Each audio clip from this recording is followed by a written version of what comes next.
And so parry and punch can be used in self-defense. And for this, I'll have my assistant come and punch, to parry and punch, usually to the liver or ribs.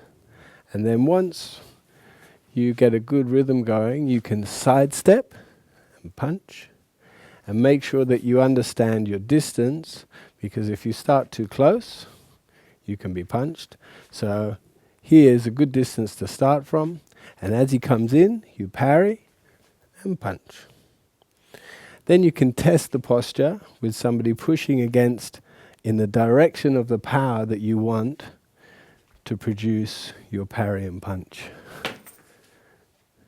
Yeah, so we're going to try again. So here, if I don't follow having my feet or the weight in my feet exactly in the middle of the feet, and it's too much on the heels, you push, then I won't be as strong.